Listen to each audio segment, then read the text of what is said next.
नमस्कार, मैं हूं रमेश अवस्थी। सत्ता से बाहर बैठी पार्टी सत्ता में आने के लिए गठबंधन करती है और जो पार्टी सत्ता में है वो सत्ता पर काबिज रहने के लिए गठबंधन करती है। पर क्या ये राजनीतिक गठबंधन सच में जोड़ने और जुड़ने की राजनीति है या जुड़ने की कम और दूसरे को तोड़ने की ज्यादा है? असम में इस बार कांग्रेस गठबंधन और बीजेपी गठबंधन के साथ साथ क्षेत्रीय पार्टियां भी गठबंधन बनाकर बीजेपी को बाहर करना चाहती हैं।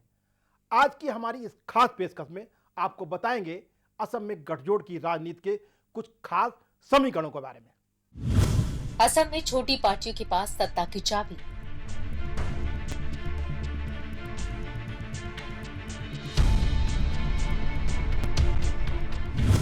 क्या असम में क्षेत्रीय दल देंगे टक्कर बड़े दलों को?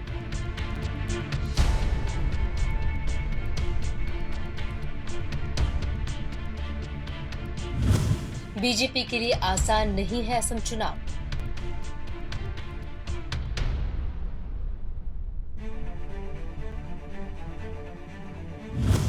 असम में कांग्रेस AIUDF गठबंधन क्या बीजेपी को सत्ता से बाहर कर पाएगा? असम में चुनाव त्रिकोणीय हो गया है। इस बार टक्कर कांग्रेस और बीजेपी के दो गठबंधनों में नहीं, बल्कि इस बार तीसरा गठबंधन भी है जो क्षेत्रीय दलों का है। ऐसा माना जा रहा है कि 3 गठबंधन होने की वजह से असम में बीजेपी को कड़ी मेहनत करनी होगी।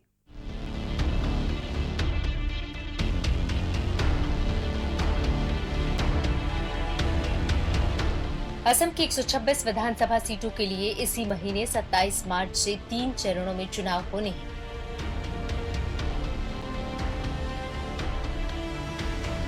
और इस बार का चुनाव राजनीतिक पार्टियों में बने गठबंधन के बीच है।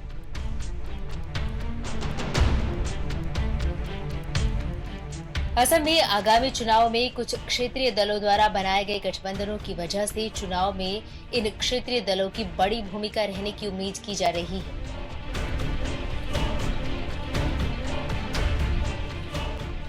इस चुनावी जंग में कुछ अहम क्षेत्रीय पार्टियां हैं, जिनमें Bodoland People's Front, United People's Party Liberal, Asom Jati Parishad, Raijor Dal और आंचलिक गणमोर्चा शामिल हैं।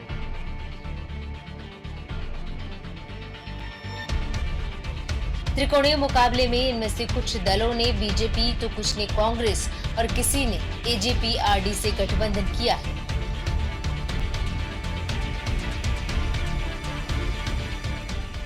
बीजेपी खेमा यूनाइटेड पीपल्स पार्टी लिबरल ये राज्य के बोडोलैंड क्षेत्र की एक पार्टी है।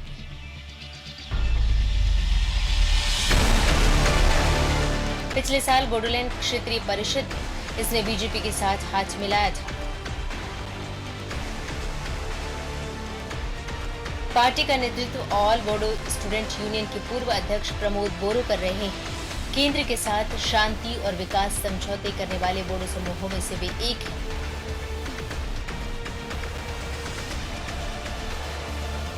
UPPL बीजेपी के साथ गठबंधन में 8 सीटों पर चुनाव लड़ेगा और 3 सीटों पर बीजेपी के खिलाफ दोस्ताना मुकाबला करेगा।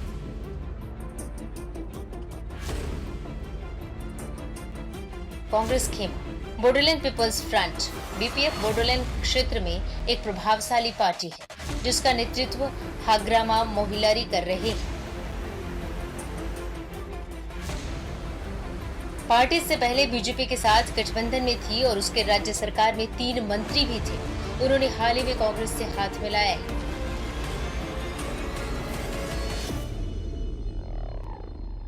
BPF के विधानसभा में इस समय 12 विधायक हैं।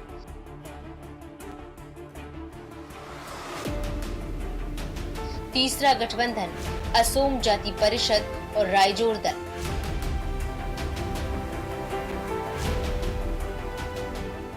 असम में CAA विरोधी आंदोलन ने पिछले साल के अंत में 2 नई क्षेत्रीय पार्टियों असोम जाति परिषद और रायजोर दल को जन्म दिया।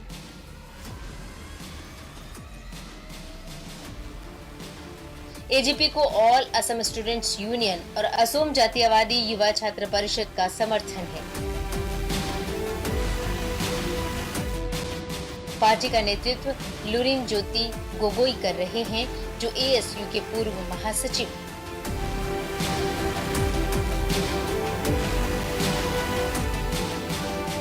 किसानों के नेता अखिल गोगोई, जो 1 साल से अधिक समय से जेल में हैं और जेल से ही चुनाव लड़ेंगे, वे कृषक मुक्ति संग्राम का नेतृत्व कर रहे हैं।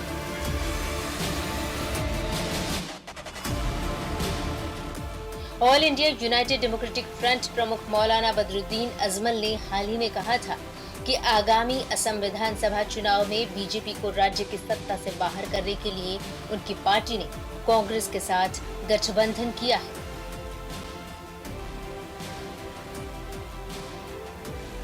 मौलाना अजमल को पता था कि कांग्रेस के साथ गठबंधन करने के बाद बीजेपी हिंदू वोटरों के ध्रुवीकरण करने के लिए उन पर निशाना साधेगी। इसीलिए उन्होंने सार्वजनिक तौर पर ये घोषणा कर दी है कि अगर प्रदेश में महागठबंधन को बहुमत मिलता है तो मुख्यमंत्री कांग्रेस पार्टी का ही होगा।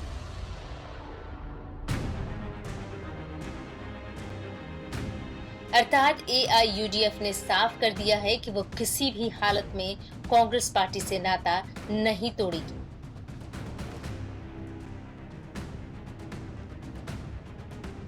इस चुनाव में बीजेपी ने अपने पुराने सहयोगी क्षेत्रीय पार्टी असम गण परिषद को तो साथ रखा है, लेकिन बोडोलैंड के अपने पुराने पार्टनर बोडोलैंड पीपल्स फ्रंट को गठबंधन से बाहर कर यूनाइटेड पीपल्स पार्टी लिबरल को अपना नया साथी बनाया है।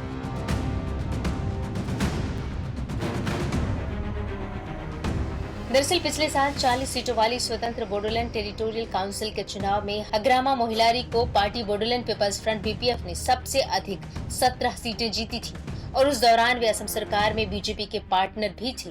लेकिन बोडोलैंड इलाके में बीजेपी ने BPF को अलग कर 12 सीटें जीतने वाली UPPL के साथ मिलकर परिषद का गठन कर लिया था।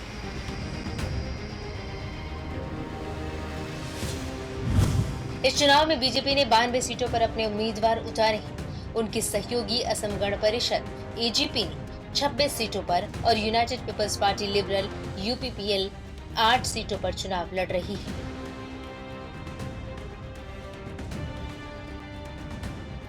वहीं कांग्रेस के नेतृत्व वाले महागठबंधन में AIUDF, CPI, CPM, CPML, आंचलिक गण मोर्चा और BPF शामिल हैं।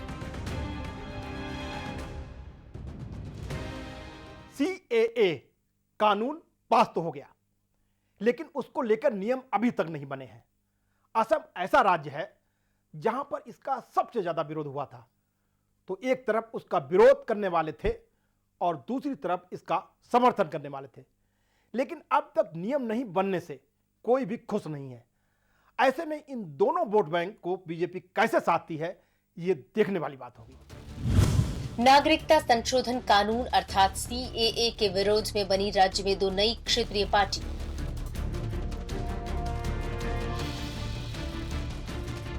अभी कुछ महीने पहले ही ऑल असम स्टूडेंट्स यूनियन के समर्थन से असम जातीय परिषद का गठन हुआ है।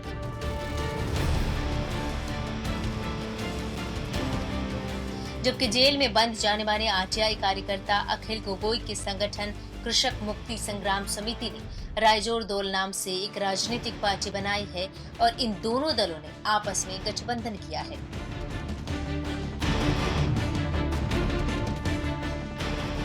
हालांकि राजनीतिक जानकारों का मानना है कि महज कुछ सीटों में ये नई क्षेत्रीय पार्टियां बीजेपी कांग्रेस दोनों के थोड़े थोड़े वोट काट सकती है। गठबंधन से कांग्रेस को कितना फायदा?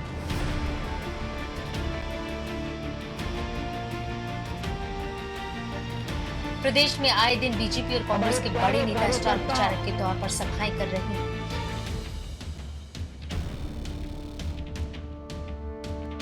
वहीं कांग्रेस और अन्य पार्टियां भी चुनावी प्रचार में जुट रही भीड़ के आधार पर अपनी अपनी जीत का दावा कर रही हैं।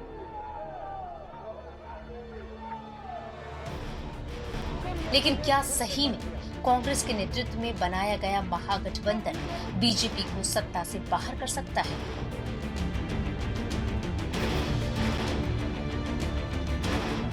दो 2016 के विधानसभा चुनाव के मुकाबले इस बार बीजेपी की स्थिति बहुत अच्छी नहीं कही जा सकती।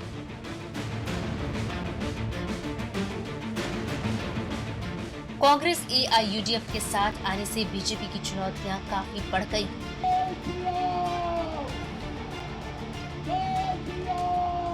पिछले चुनाव में जो मुस्लिम वोट कांग्रेस AIUDF के उम्मीदवारों में बंट गए थे, अब एक साथ आने से इसका सीधा फायदा उन्हें मिलेगा।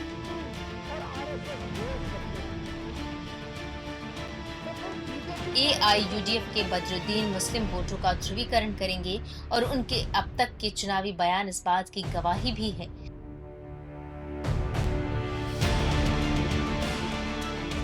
यही वजह है कि बीजेपी अपनी सरकार के पिछले 5 साल के काम गिनवाने की बजाय चुनावी सभाओं में हिंदुत्व, मुगलों का शासन आ जाएगा जैसी बातें कर रही है, ताकि हिंदू वोट एक साथ आ जाए, जिसका बीजेपी को सीधा लाभ मिलेगा। 2016 के विधानसभा चुनाव के नतीजों पर गौर करें तो राज्य में कांग्रेस को करीब 31% वोट मिले थे, जो किसी भी पार्टी को मिलने वाले सबसे ज्यादा वोट शेयर थे। जबकि उस चुनाव में तरुण गोगोई सरकार के लगातार 15 साल शासन के खिलाफ एक मजबूत विरोधी लहर थी।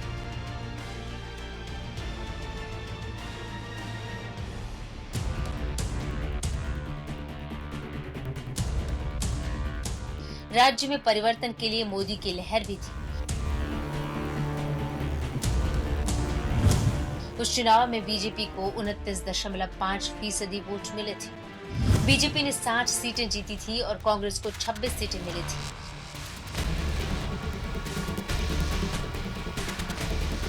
लेकिन कांग्रेस का प्रत्येक सीट में मुकाबला बहुत नजदीकी था। इसका बड़ा कारण था कि कांग्रेस AIUDF ने अलग अलग चुनाव लड़ा था, इसलिए उन सीटों पर खासकर मुस्लिम वोट बंट गए थे, जिसका बीजेपी को फायदा मिला। लेकिन इस बार दोनों साथ हैं, लिहाजा बीजेपी के लिए ये मुकाबला आसान नहीं होगा। इसके अलावा बराक वैली इलाका बीजेपी का गढ़ माना जाता है। वहां 15 सीटें हैं, लेकिन इस बार वहां भी नुकसान होता दिख रहा है, क्योंकि बराक वैली राज्य की ऐसी जगह है जहां CAA का लोग समर्थन कर रहे थे, लेकिन CAA को पास हुए 1.5 साल होने को है, परंतु अभी तक नियम ही नहीं बनाए गए हैं, लिहाजा लोग अनिश्चितता में हैं। हाल ही में गृह मंत्रालय ने लोकसभा में ये जानकारी दी थी कि CAA के संबंध में नियमों को लागू करने के लिए 9 अप्रैल 2021 और 9 जुलाई 2021 तक का समय दिया गया है। राजनीति के जानकारों की माने तो बीजेपी ने CAA के नियमों को लागू करने में विलंब इसलिए किया है ताकि पश्चिम बंगाल के चुनाव में पार्टी को नुकसान न उठाना पड़े। दरअसल असम में 2019 के अगस्त महीने में जारी की गई NRC की फाइनल लिस्ट में जिन 19 लाख लोगों के नाम काट दिए गए थे, उनमें तकरीबन 12 लाख बंगाली हिंदू वोटर हैं।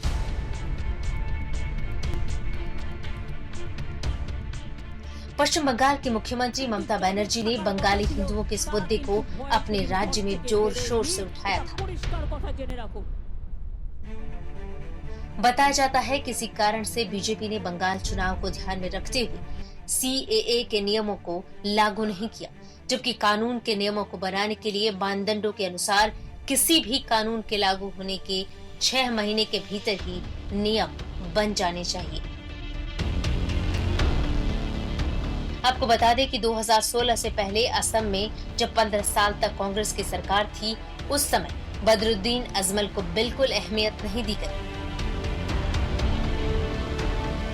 कांग्रेस के तत्कालीन मुख्यमंत्री तरुण गोगोई ने तो यहाँ तक कहा था कि बदरुद्दीन अजमल कौन है, लेकिन 2019 के लोकसभा चुनाव में बीजेपी को मिले जीत के बाद गोगोई ने सार्वजनिक तौर पर सबसे पहले मौलाना बदरुद्दीन के साथ हाथ मिलाने की बात कही थी।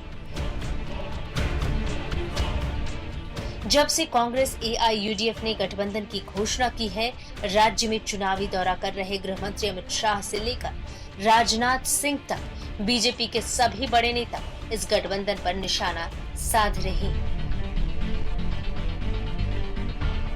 असम के राजनीतिक विशेषज्ञों का कहना है कि कांग्रेस AIUDF के साथ आने से महागठबंधन को फायदा होगा।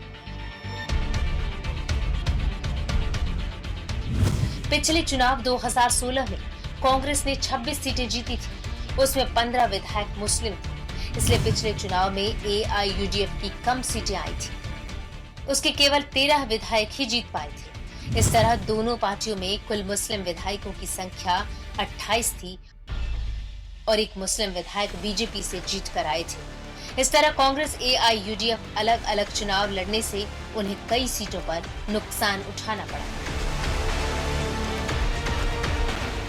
अगर कांग्रेस AIUDF के उम्मीदवारों को प्राप्त वोटों को जोड़ दिया जाए तो बीजेपी के जीतने वाले उम्मीदवार के कुल वोटों से ज्यादा वोट हो जाएंगे।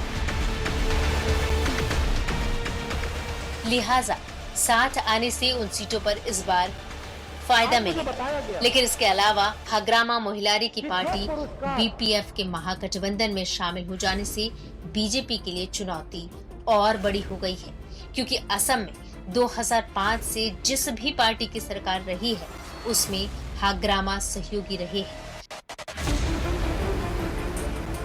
पिछले चुनाव में उनके पास 12 विधायक थे। असम में इस बार बीजेपी का सबसे बड़ा विरोधी दल कांग्रेस नहीं, बल्कि कांग्रेस गठबंधन के all India United democratic front प्रमुख मौलाना बदरुद्दीन अजमल है। अजमल का कहना है कि बीजेपी उन्हें निशाना बना रही है, क्योंकि बीजेपी मानती है कि राज्य के 35% मुस्लिम वोट उसके साथ हैं। बीजेपी सत्ता पर फिर कैसे काबिज हो सकती है? 2016 के विधानसभा चुनाव ने लोगों को ये बात अच्छी तरह समझा दी कि हिंदू मुस्लिम के बीच विभाजन करने से वोट आसानी से मिल जाते हैं। असम विधानसभा के किसी भी चुनाव में आज तक 32 से ज्यादा मुस्लिम उम्मीदवार जीतकर नहीं आए। ये संख्या 30 से 32 के बीच ही रही। 2016 के चुनाव में सभी दलों को मिलाकर मुस्लिम विधायकों की कुल संख्या 26 थी, लिहाजा बाकी के 100 विधायक हिंदू। अगर हिंदू मुसलमान के बीच राजनीतिक विभाजन कर दिया जाए और बीजेपी हिंदू वोटों का ध्रुवीकरण करे तो इससे सत्ता हासिल करना आसान हो जाता है। अभी 2 दिन पहले राष्ट्रवादी कांग्रेस पार्टी के अध्यक्ष शरद पवार ने 5 राज्यों में होने वाले विधानसभा चुनाव को लेकर कहा था कि 4 राज्यों में बीजेपी की जबरदस्त हार होगी। बीजेपी केवल असम में जीत सकती है। कांग्रेस गठबंधन के पास चेहरों की कमी। बीजेपी के हिमंत बिस्वा शर्मा जिस तरह से मेहनत कर रहे हैं, दरअसल उनका मुकाबला करने के लिए महागठबंधन में शामिल किसी भी पार्टी के पास उस कद का नेता नहीं है। खासकर तरुण गोगोई के निधन के बाद से कांग्रेस को असम में काफी नुकसान हुआ है। गोगोई कांग्रेस के लिए असम में एक फादर फिगर थे। अगर वे जिंदा होते तो कांग्रेस और मजबूती से मुकाबला करती। जिस तरह प्रदेश में बीजेपी नेता हिमंत अपनी रैलियों में भीड़ को आकर्षित कर रहे हैं, उसी तरह तरुण गोगोई की स्वीकार्यता भी बहुत थी।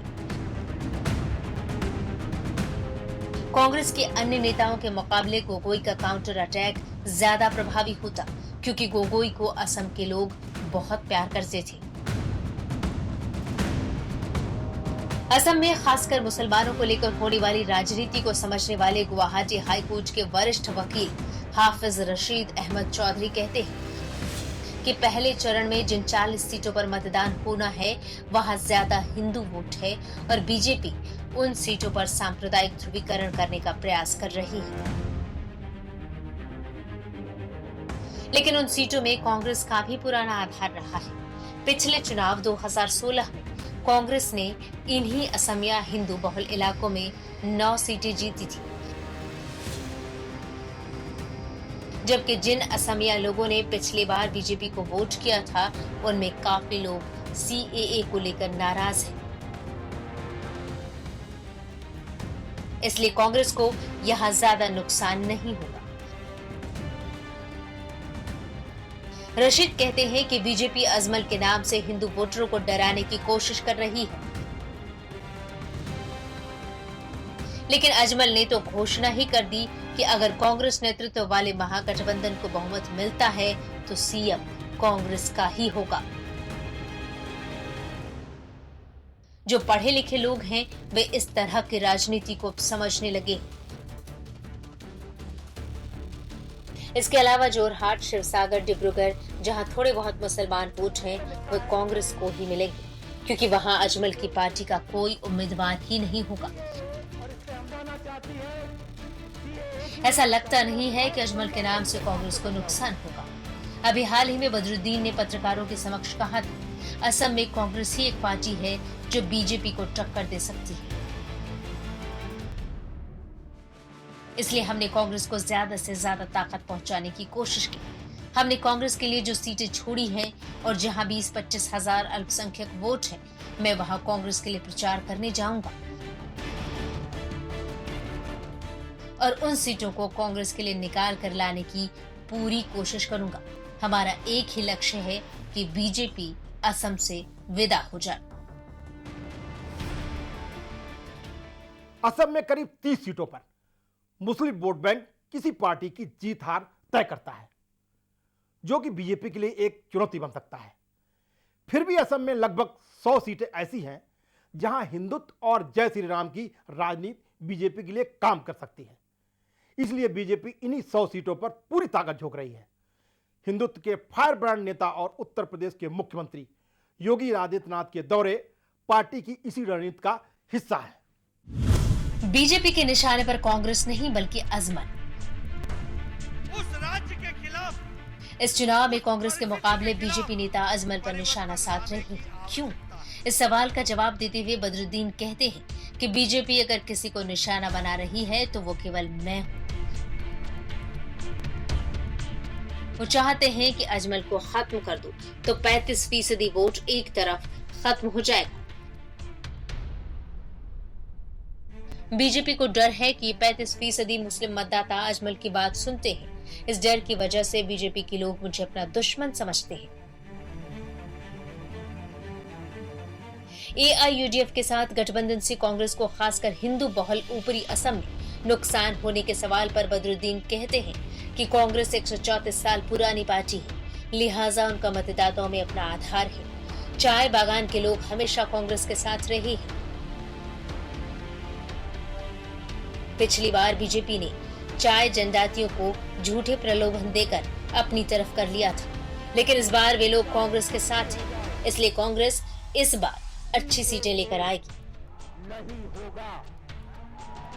हमारे गठबंधन की सरकार बनने के बाद चाय मजदूरों की मजदूरी बढ़ा दी जाएगी। हम सीएए को किसी भी कीमत पर असम में लागू नहीं होने देंगे और एक पूर्ण एनआरसी राज्य में लागू की जाएगी। प्रदेश में चुनाव आचार संहिता लागू होने से पहले असम सरकार ने अपनी कैबिनेट की आखिरी बैठक में चाय मजदूरों की दिहाड़ी 167 रुपए को बढ़ाकर 217 रुपए करने की घोषणा की थी और तत्काल एक अधिसूचना भी जारी कर दी थी, लेकिन इंडियन टी एसोसिएशन और 17 चाय कंपनियां इस मामले को अदालत ले गई है। फिलहाल गुवाहाटी हाईकोर्ट ने असम सरकार को एक आदेश जारी करते हुए कहा है कि जब तक इस मामले में सुनवाई पूरी नहीं हो जाती तब तक दिहाड़ी को बढ़ाने के संबंध में जारी अधिसूचना पर आगे कोई कार्रवाई नहीं की जाएगी। एक तरफ जनता का मुद्दा रोजी रोटी का है और राजनीतिक दलों की बात करें तो उनका मुद्दा सत्ता पाने का है। सारी राजनीति इसी के इर्द गिर्द घूमती है, न कि जनता के मुद्दों पर। अब असम में किसके मुद्दे काम आएंगे, इन पर से पर्दा तो तभी उठेगा जब चुनाव के नतीजे आएंगे। अभी के लिए इतना ही। मुझे दीजिए इजाजत। आप बने रहिए सहारा समय के साथ। सहारा प्रणाम।